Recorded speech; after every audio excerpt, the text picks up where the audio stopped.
Hello YouTube, this is ACEEE06, and I'm making this video because there has been some disturbing things that have happened against elevator enthusiasts, like myself. And that is that elevator enthusiasts have been getting harassed, which is a form of bullying, just for being elevator enthusiasts. And it's really picked up over the past several months. I have, so far, I believe, 4 incidents to talk about.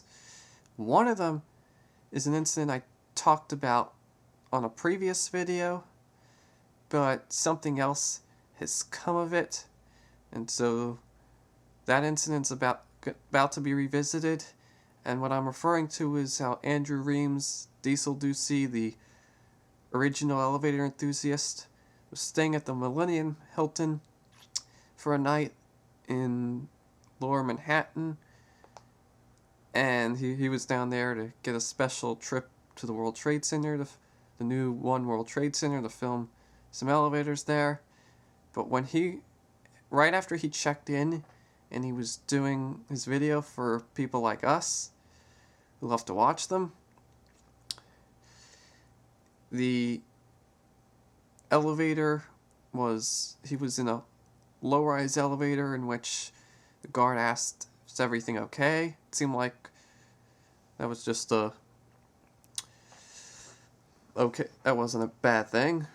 But then on the other elevator, the high-rise elevator gets fire serviced, and apparently we have learned something else. That guard who called the first elevator apparently told this other person to fire service the elevator down to the lobby.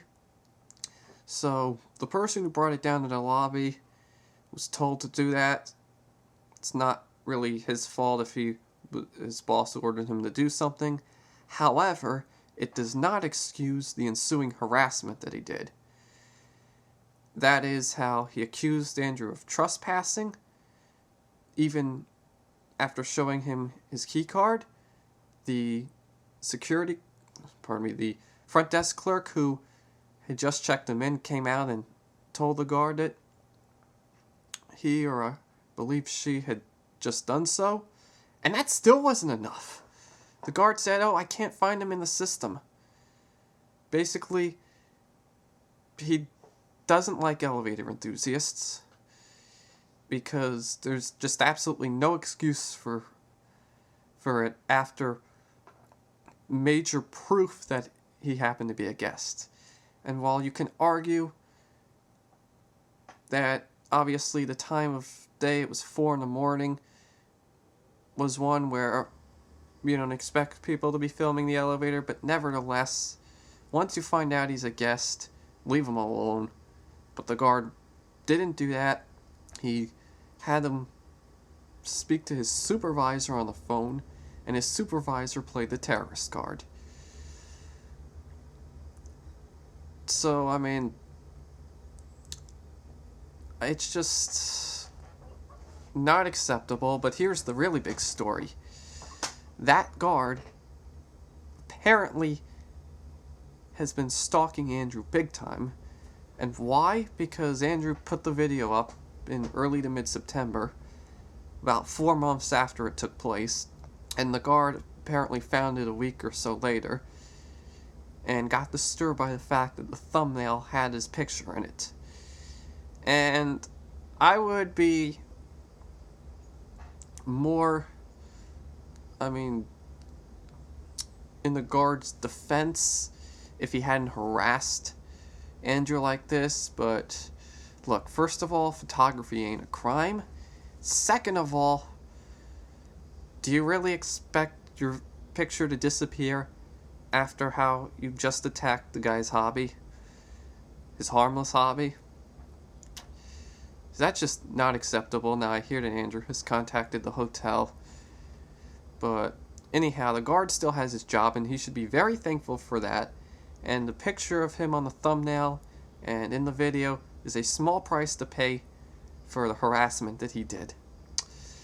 Now, in June, there was an incident that involved involved myself, in which I was not a guest of a particular hotel, but I was harassed by not an employee or a security guard, which is unfortunate enough, but by a guest, which I don't think has ever happened to any elevator enthusiast before. And whether it happened to me or somebody else, it's just once the person reveals that they're an elevator enthusiast, and then you're told no, as if in, you can't do this, or I don't believe you're doing this, maybe even both. And that was just the beginning of the harassment. And then being reported to the front desk, that was just absolutely another form of persecution. And it's just, I mean, things like that can really get you or whatever elevator enthusiast is getting attacked down, because I mean, it's just your darn hobby. If you're not allowed to do your own harmless hobby, it's like you can't be a party yourself. And I mean, filming an elevator is not bothering somebody. And this was at the Combination Courtyard by Marriott Residence Inn by Marriott. I believe it was the Residence Inside elevators, the ones that go up to 65. And now I'm pretty much not going into the city by myself ever since then. There have been enough issues for our hobby getting attacked, me personally, and I've just, if I'm going to film anything there, it's going to be with somebody. Now, there's a couple of other incidents that have happened since then. This past summer, in Salisbury, Maryland, another elevator enthusiast was filming at the district courthouse, the municipal building. It may not be a courthouse, but nevertheless, a public-funded building.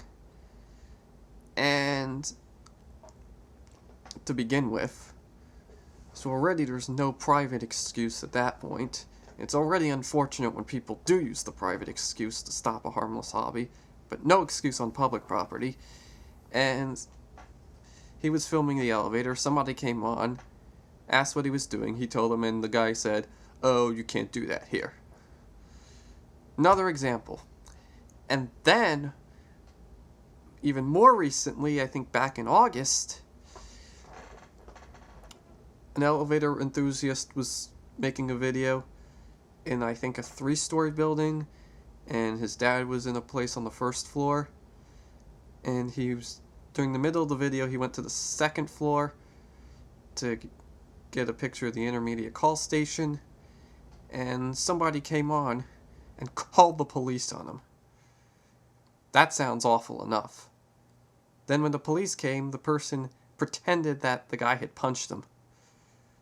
Fortunately, the security system came to the defense of the elevator enthusiast, and the person who persecuted him was then fined $500 by the police for lying to them. So, give us one clap, or a round of claps, for the elevator enthusiast. Because, in that case, the real criminal was treated like a criminal after that person tried to attack the elevator enthusiast. So, anyhow, elevator enthusiasm is not a crime, and just because we do something different doesn't mean it's a no-no. And let our hobby be hopefully stronger than before, and we get even more videos out. And I know I haven't been making videos a lot lately. I've been busy with school, but I hope to do some more soon. And anyhow, I hope you have a good time continuing to film elevators, if you are, or planning to start elevators. And screw the haters. Elevator enthusiasm rules. Alright, that is it.